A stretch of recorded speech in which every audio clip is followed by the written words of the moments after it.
ഒരുക്കങ്ങളൊക്കെ തുടങ്ങിക്കഴിഞ്ഞു. നിങ്ങൾ ഒരിക്കലും തുടങ്ങിക്കോ, ഞങ്ങൾ സ്ഥാനാർത്ഥികളായിക്കോളും. ഞങ്ങളുടെ മന്ത്രിമാരും ഞങ്ങളുടെ മുഖ്യമന്ത്രിയൊക്കെ വരുമ്പോൾ നന്നായിട്ട് കാണിക്കണം. പുതുപ്പള്ളിക്കൊരു മന്ത്രിയെ കിട്ടുമോ? അല്ല, അതൊന്നും അല്ല ചോദ്യം. ഞങ്ങളുടെ മന്ത്രിസഭ വരും, മുഖ്യമന്ത്രി വരും. ആ മുഖ്യമന്ത്രിയുടെ ലൈവ് ടെലികാസ്റ്റ് ഷെയറിംഗ് നല്ലപോലെ കൊടുക്കണം. പുതുപ്പള്ളിയുടെ MLA ചാണ്ടി ഉമ്മൻ ഉണ്ട്. ഒപ്പം മണിക്കൂറുകൾ മാത്രമാണ് ഇനി കേരളത്തിന്റെ ഫലം അറിയാൻ കാത്തിരിക്കുന്നത്. ആ അവസാന മണിക്കൂറുകളിലേക്ക് എത്തുമ്പോൾ എന്താണ് ഒരു പ്രതീക്ഷ? 100% വിജയം UDF-നാണ്. ഇവിടെ UDF-ന്റെ മുഖ്യമന്ത്രി 10 വർഷത്തിന് ശേഷം ഇവിടെ ഉമ്മൻചാണ്ടിക്ക് ശേഷം സത്യപ്രതിജ്ഞ ചെയ്യാൻ പോവാണ്.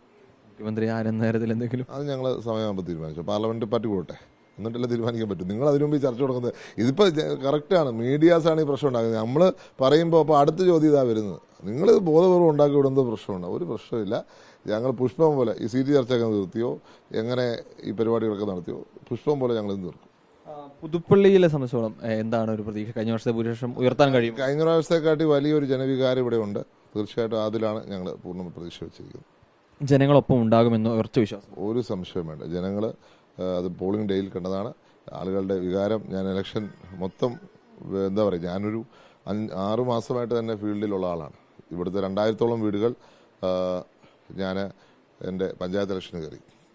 ഈ ഇലക്ഷനാണെങ്കിൽ അതുപോലെ തന്നെ വീട് കയറി. SIR വളരെ ശ്രദ്ധിച്ച് നമ്മൾ പ്രവർത്തനം നടത്തിയിട്ടുള്ളതാണ്. അപ്പം 100% വിജയം കോൺഗ്രസിനോടൊപ്പമാണ്, UDF-നോടൊപ്പം.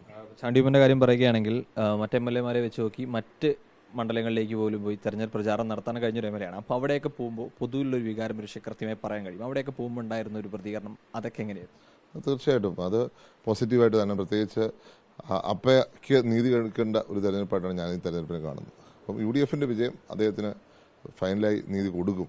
അദ്ദേഹത്തിന് ആഗ്രഹമായിരുന്നു കോൺഗ്രസ് തിരിച്ചു വരണം എന്നുള്ളത്, കോൺഗ്രസിന് മുഖ്യമന്ത്രി ഉണ്ടാവണം എന്നുള്ളത്. അത് നടപ്പിലാകും എന്നുള്ളതിലാണ് ഞാൻ വിശ്വസിക്കുന്നത്.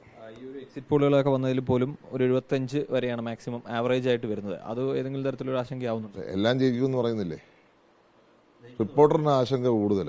റിപ്പോർട്ടർ ഒരു കാരണവശാലും ആശങ്കപ്പെടേണ്ട. കോൺഗ്രസിന്റെ മുഖ്യമന്ത്രിയെ സത്യപ്രതിജ്ഞ ചടങ്ങ് നിങ്ങൾക്ക് ലൈവായിട്ട് കാണിക്കാൻ പറ്റും. ഒരുക്കങ്ങളൊക്കെ തുടങ്ങിക്കഴിഞ്ഞു. നിങ്ങൾ ഒരിക്കലും തുടങ്ങിക്കോ, ഞങ്ങൾ സ്ഥാനാർത്ഥികളായിക്കോളും. ഞങ്ങളുടെ മന്ത്രിമാരും ഞങ്ങളുടെ മുഖ്യമന്ത്രിയൊക്കെ വരുമ്പോൾ നന്നായിട്ട് കാണിക്കണം. പുതുപ്പള്ളിക്കൊരു മന്ത്രിയെ കിട്ടുമോ? അല്ല, അതൊന്നും അല്ല ചോദ്യം. ഞങ്ങളുടെ മന്ത്രിസഭ വരും, മുഖ്യമന്ത്രി വരും. ആ മുഖ്യമന്ത്രിയുടെ ലൈവ് ടെലികാസ്റ്റ് ഷെയറിംഗ് നല്ലപോലെ കൊടുക്കണം. തീർച്ചയായിട്ടും കൊടുക്കും. അതെന്തായാലും കൊടുക്കും.